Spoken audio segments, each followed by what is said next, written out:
A near 2-month countdown to the John Smith's Grand National begins today with the unveiling of the weights for the world's greatest horse race. Don't Push It is back trying to defend the crown he so memorably took last season, and assessing his claims and those of the many other possible runners in this year's race are Graham Dench and Nick Watts.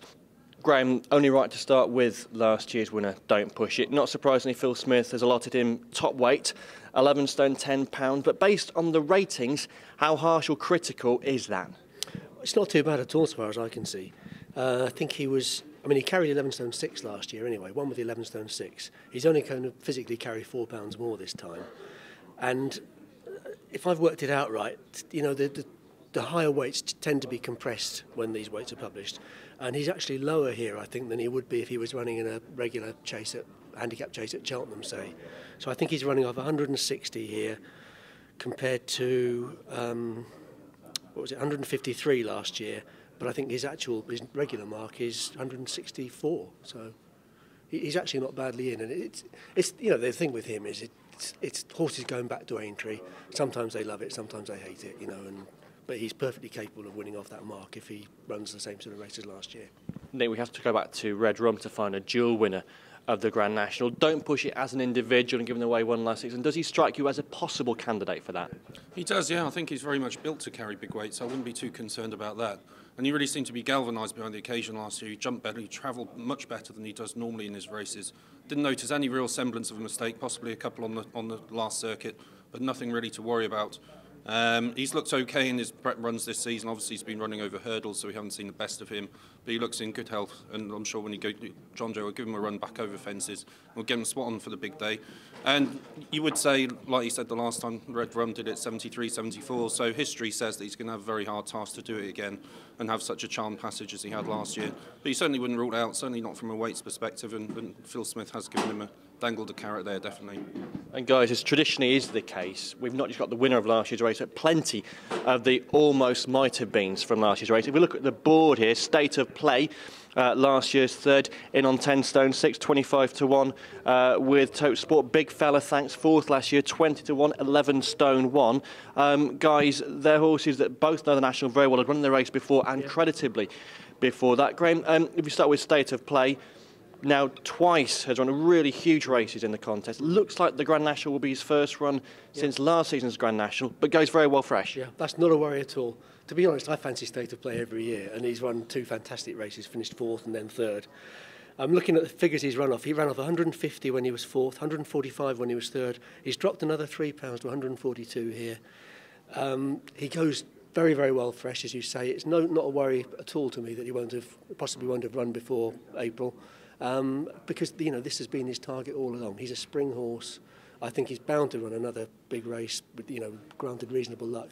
Whether he can win it or not, I don't know, but he'd certainly be on my shortlist. Graham, at the age of 11, has he had his chance, or could he still be a possible winner State of Play? No, I think it's a really clever thing that Evan Williams has done here. He obviously realises that he goes best fresh, and so he's just decided not to have a prep race at all. There's absolutely no need. You can get him ready at home. And it's interesting that a few seasons ago, Charles Edgerton tried this with Mealy Moss, very nearly pulled it off, a second to Papillon. I wouldn't put it past Evan Williams. He's a genius, and I think State of Play will go very well, possibly better than he's gone in the last 2 years. OK, well, we haven't seen State of Play, as we said, since last year's race. We haven't seen that much of Big Fella Thanks either, last in the Hennessy when he tipped up. Due out again very soon. Graham, I thought in last year's race he failed through lack of stamina. But can you see him as he gets older, lasting the trip out better? Yeah, I think there's a good chance he will. As you say, he didn't quite get home last year, but he ran a hell of a race. And he jumped pretty well. I mean, he's a fantastic jumper normally. I mean, I know he fell at the 3rd in the Hennessy, which was bizarre because he's one of the best jumpers in the country, I think. He's freshened up since then. He's going to run at the weekend, hopefully. We'll see him again then. I mean, his Carlisle run, first time out this year, he ran a fantastic race that day. I think far exceeded expectations. I should think he's at least as good as he was a year ago, possibly better. And with another year on his back, he's got that chance of staying the trip.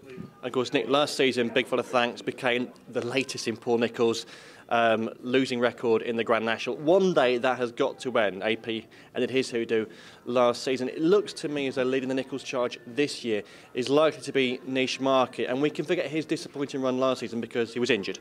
Absolutely, yeah, he struck into himself last season. From what I could see, he was enjoying himself up to the point where he seemed to go slightly wrong. And of course, as we know, he's changed stables since then. Was with Bob Buckler last season, now with Paul Nicholls.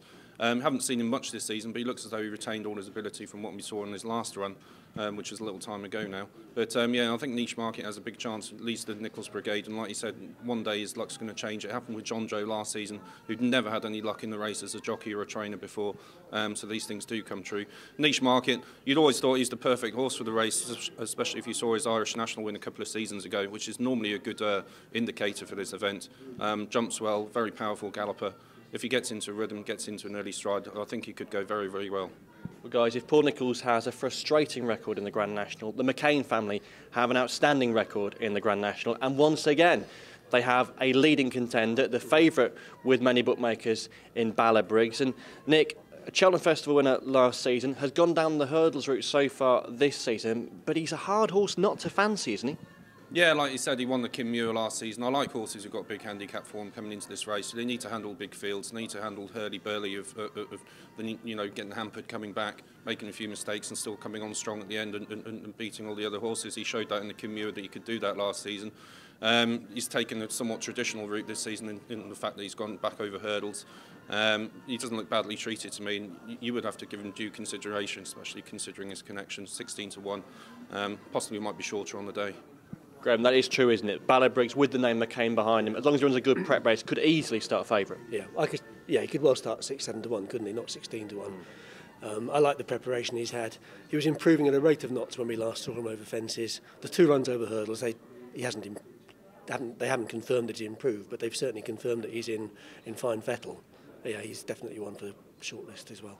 Another one who I could see shutting up big time, guys, on the basis that I think Harry Skelton could keep the ride on Niche Market, is the Midnight Club, who to me is the leading Irish hope and is also very likely, in my eyes, to be Ruby Walsh's Grand National ride. I thought there was loads to love about his run in the Thyestes at Gowran, a Cheltenham Festival third last year. Again, he looks a real obvious Willie Mullins contender. Am I right in thinking that, Nick? Absolutely. I thought he ran a cracker in the Thyestes, bearing in mind that he hadn't had a previous run in the season.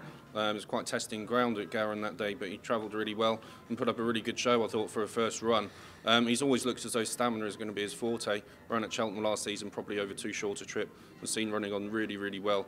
I think once he gets a proper stamina test, 4 miles 4, I think he should relish that. Slight question mark about his jumping, but I think that's the only question mark you can have. Graham, how do you assess his chance? I think Nick said it already. I'm afraid our shortlist is getting rather long now, isn't it? But it's meant to do, isn't it? Yeah. I do think he's got ticks in most of the boxes anyway.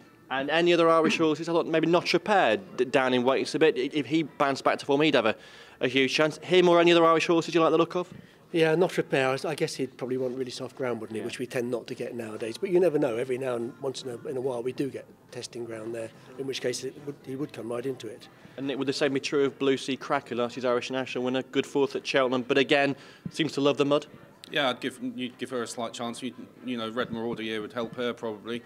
And Graham, any other white lettering on this green board takes your eye? Yeah, I think we ought to mention West End Rocker down here for Alan King. I mean, he's favourite for the national trial at Haydock on Saturday. If he goes and wins that, which he may well do, he doesn't pick up a penalty. There's no penalties in the national. He's 53, I think, on here. I mean, he's bound to get in. He only needs 13 to come out, and 13 will inevitably fall by the wayside one way or another. He's just an improving horse, stays well, and got a lot going for him. Okay, guys, you've mentioned copious names, been really generous with you so far. I'm going to say the Midnight Club and Niche Market, but your views are far more important.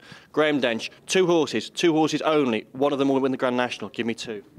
I'd go Big Fella Thanks and State of Play. Nick Watts? I'd go Niche Market and State of Play. So, 2 for Niche Market, 2 for State of Play. Many, many entries. 40 of those will run. 1 will win the Grand National. Keep tuned to RPTV, and that name will become apparent in the middle of April.